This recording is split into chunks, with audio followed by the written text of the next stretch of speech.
here, hopping at ya with another RWBY OC generator, where we will be trying to figure out which is the best generator out of them all, or guide, per se.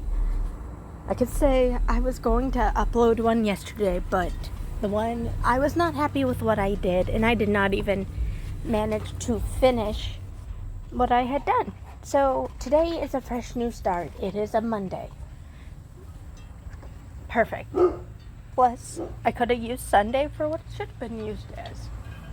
Don't mind me, that's my dog. I'm actually working outside for once, because I enjoy the outdoors. Alright, now we're looking at Aiden's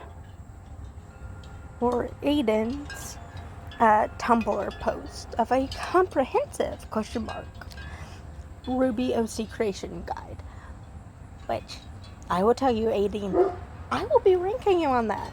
So let's get started, shall we? Alright. Now, of course, they feature Monty Oom's Twitter account, the guide taken for the color naming rule. So, things to keep in mind. So, okay, let's see if today is September 13th.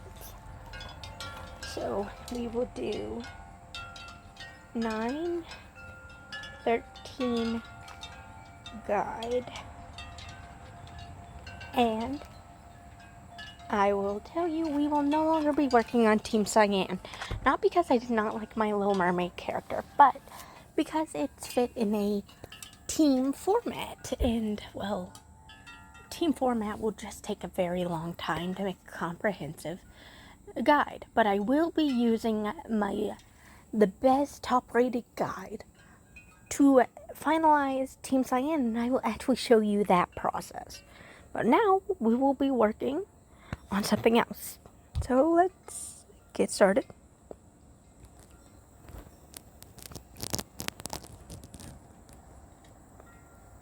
Okay.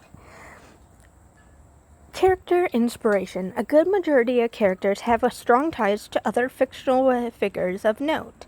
Not a necessity, but something that could really strengthen your OC if you take the time to plan it out. Obviously, Red Riding Hood, Ruby, Goldilocks, Yang, Snow White, Weiss, and Beauty from Beauty and the Beast, which Blake Belladonna, which they say she represents both Beauty and Beast.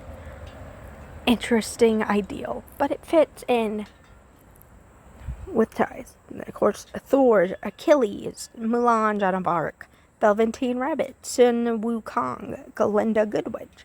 They are all confirmed or fandom favorites of canon character inspiration. Note that Aladdin,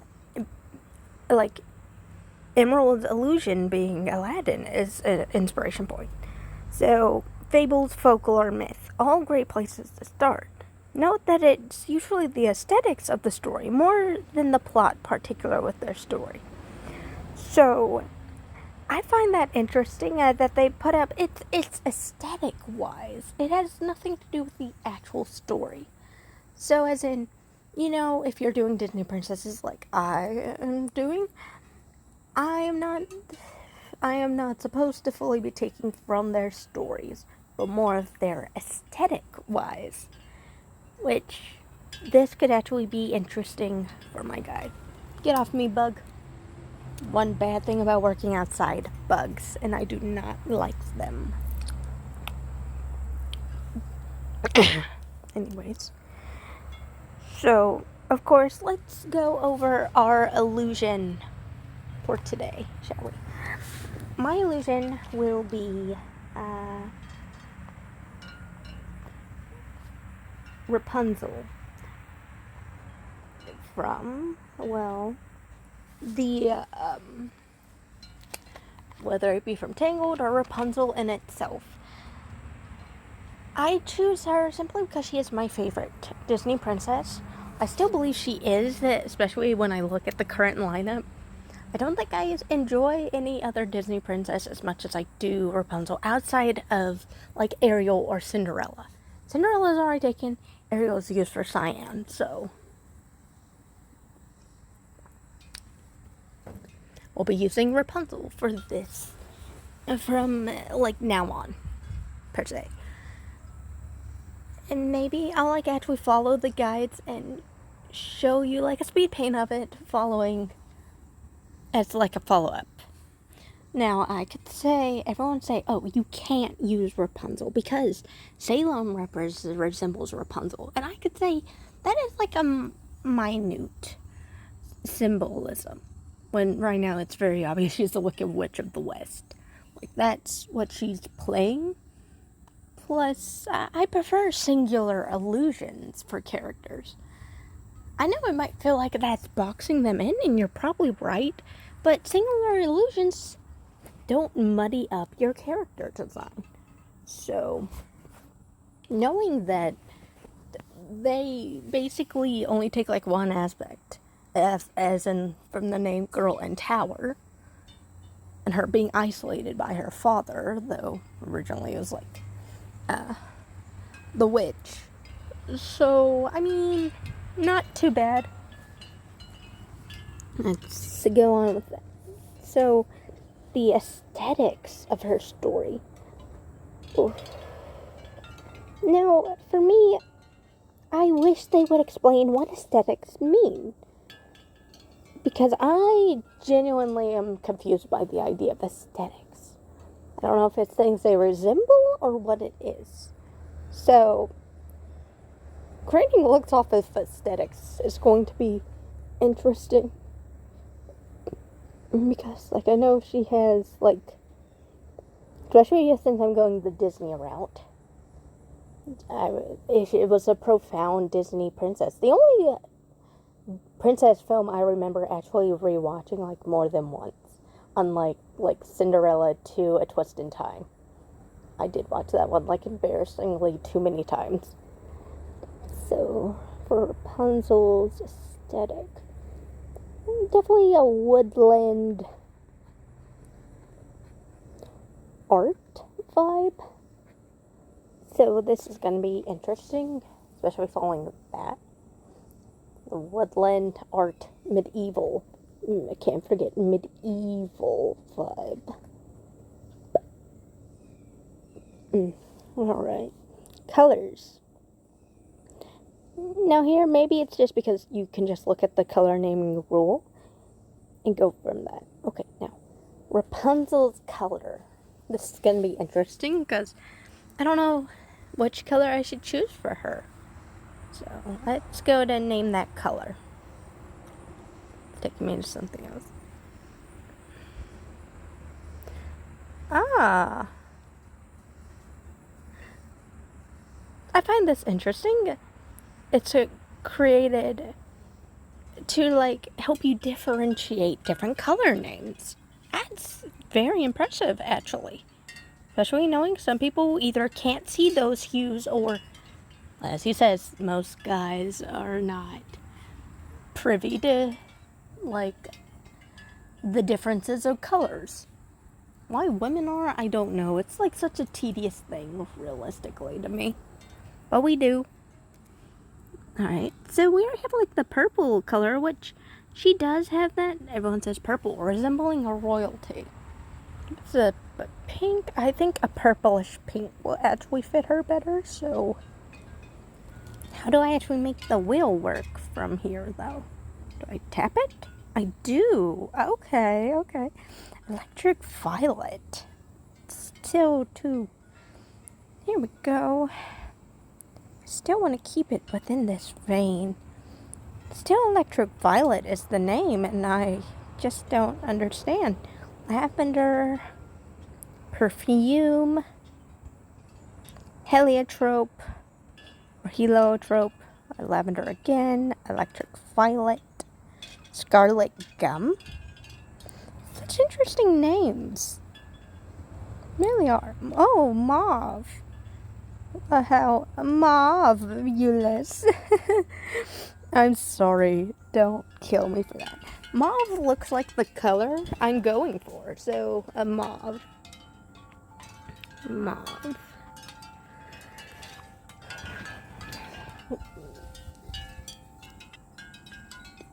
Let's see. This is in different tabs. Okay, all 120 crown names.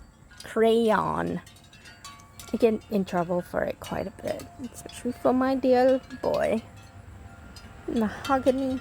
So this has it like categorized by shade. Now that's really cool. Alright. What color would I choose for her? Ooh, definitely looking for like a light shade of purple, like orchid isn't that bad, I would say. Orchid's not exactly what I'm going for though. Wisteria is like a very nice color. Maybe I am just biased because I like wisterias. Not the flowers themselves though. I mean, the flowers are okay, but they're not my go-to. I'm sorry, that's my dog again.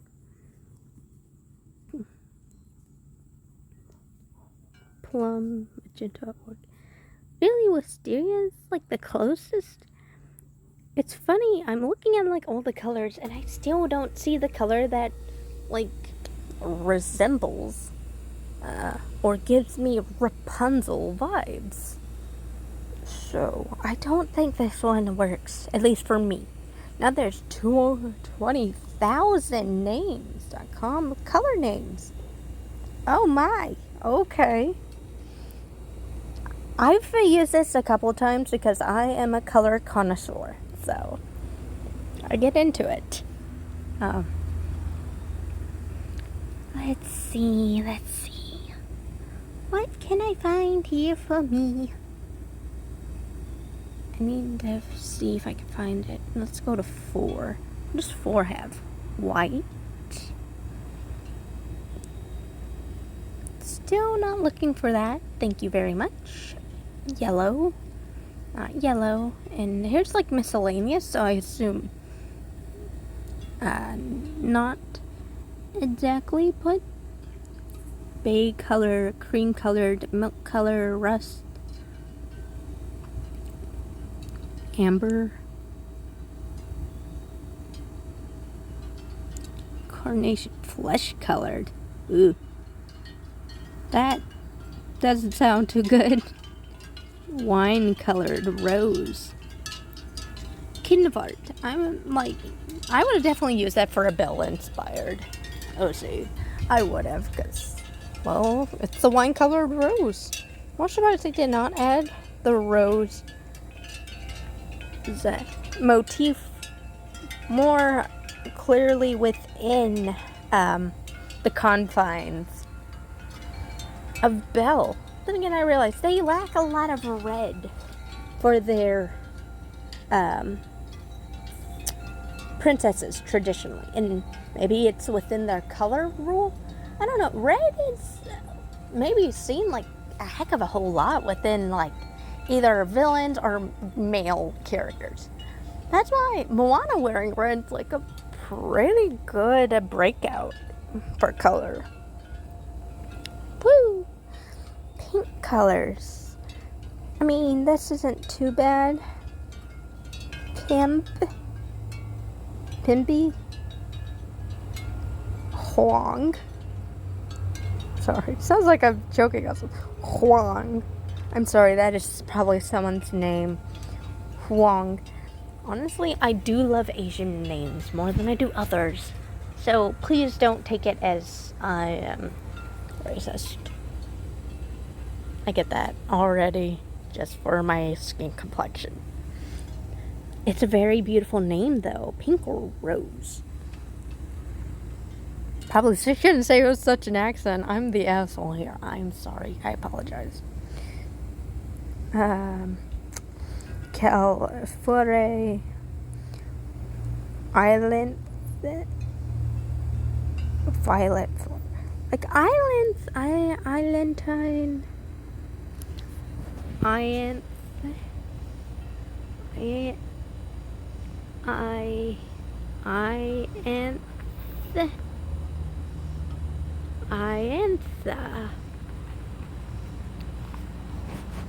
Okay, so Ebola, Ebola, Ebola, Ebola, violet tinted cloud. Ooh. Costa, Iola,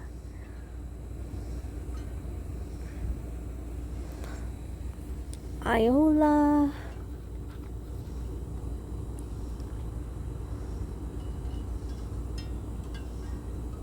Jocasta, Jocaste, Jola, Jolane, Jolana, Jolanda, Jolanka, Jolanta, Jolinta.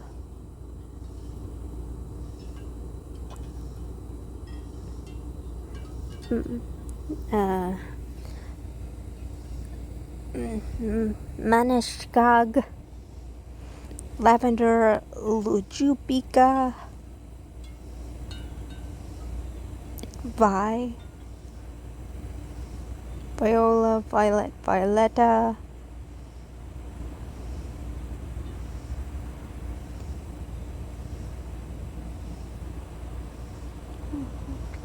Viola.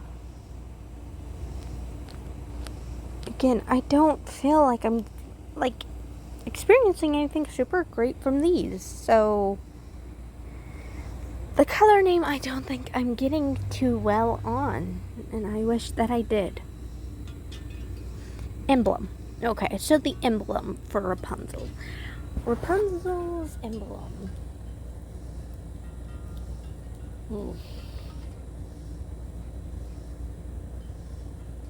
Like, you could always do like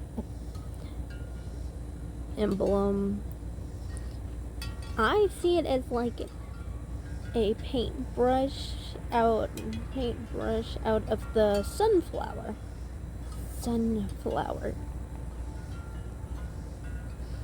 Maybe I can actually like visually show that one to you, because I enjoyed like how that could look. It's pretty straightforward. It's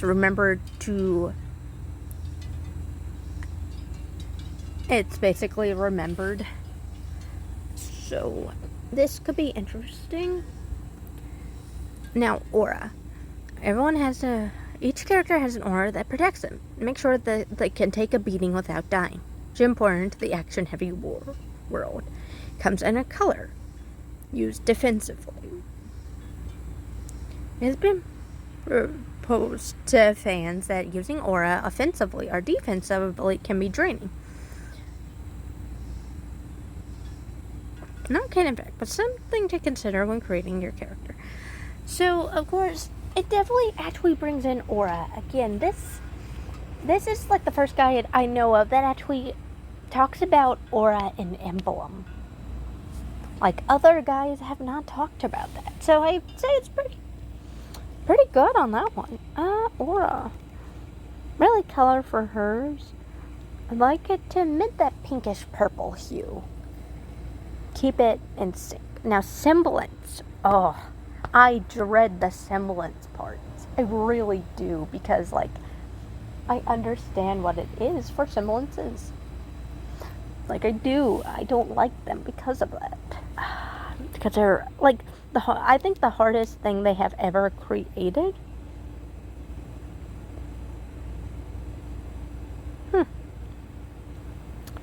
Sorry, I thought I had, like, something from the Walgreens. Use that for medication. Been expecting some medication. Might have a different setup eventually.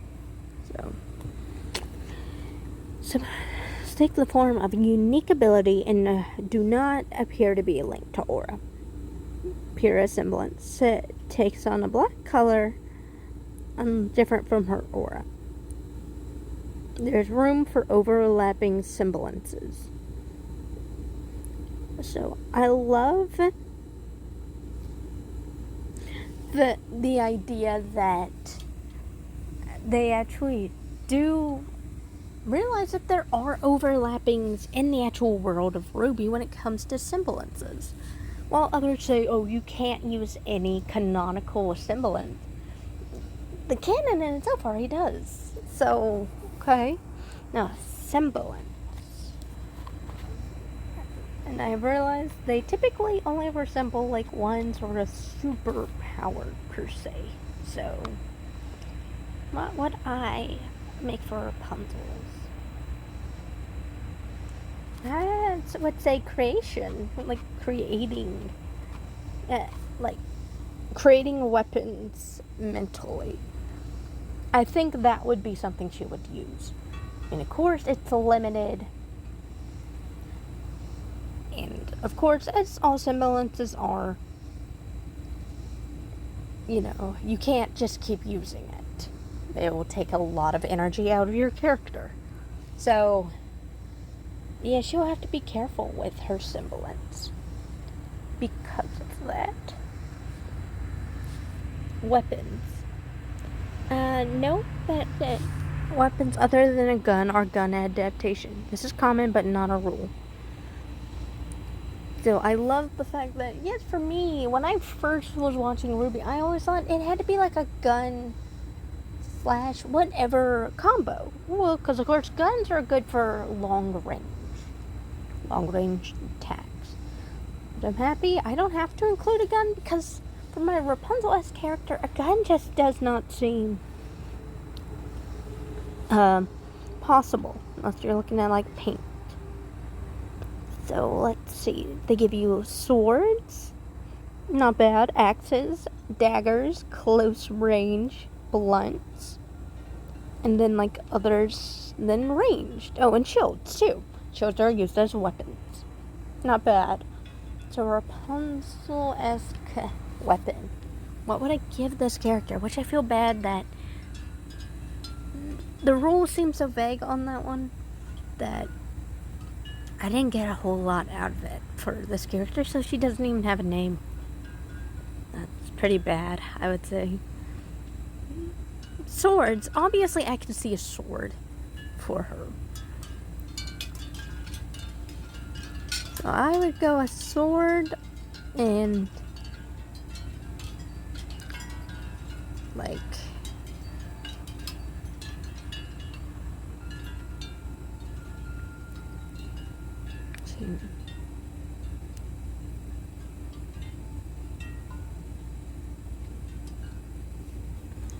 I don't know. This will be interesting because I want to figure out what type they would express for this Rapunzel character. I mean, I could say probably pretty blunt with all of that. So like a sword and a blunt weapon? Okay. I would probably use like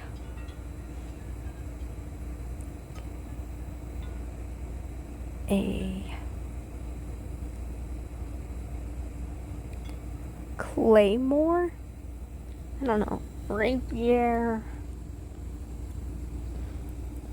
Probably like a saber and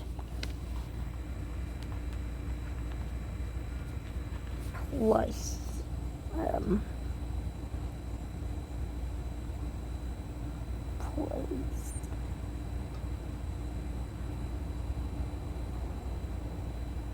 plus quarterstaff.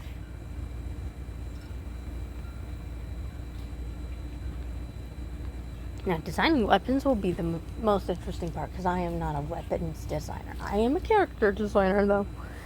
So, I don't know. This will definitely be a challenge for me.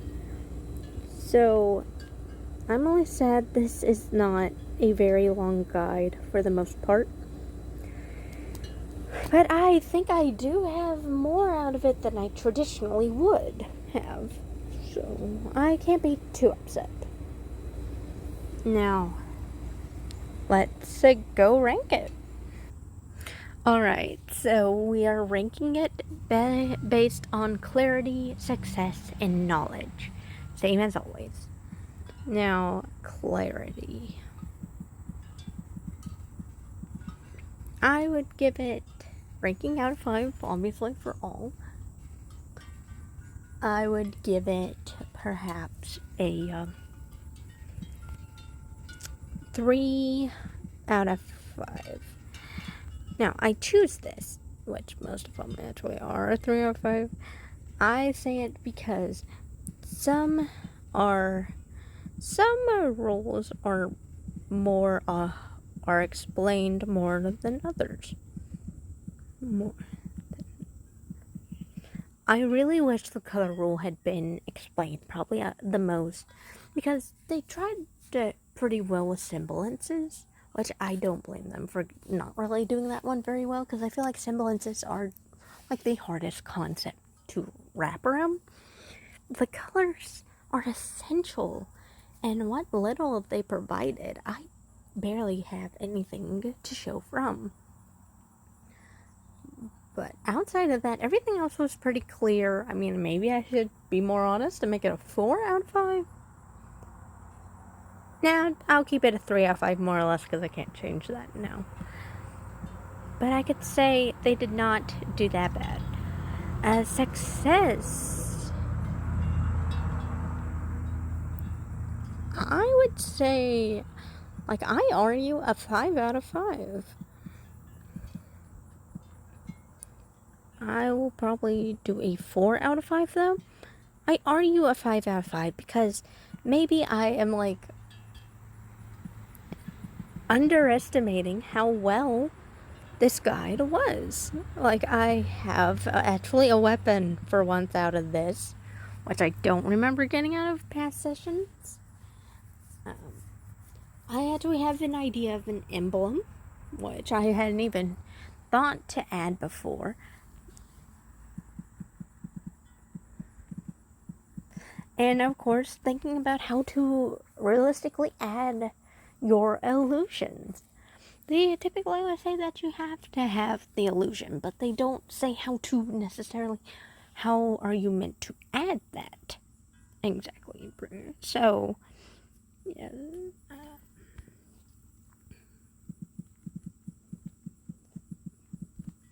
Effectively. And finally, we have knowledge, which is A. I'd say a 3 out of 5. Like, they were good attempt at showing all the rules. Miss some important steps. Like, I don't have character design. I don't have a way to, like, make it all cohesive. Like, the one that I did not show actually did have that, and I enjoyed that aspect. Character design's everything to me, though. So, understandably. So, overall, I would give this guide probably a 4 out of 5. So, I would say an amazing job to, like, aiding. Please use her guide, if anything. Tell me if you are far more successful than I am. Because some things just were not fully explained for me. And I'll see you in the next one. Keep making art. Bye.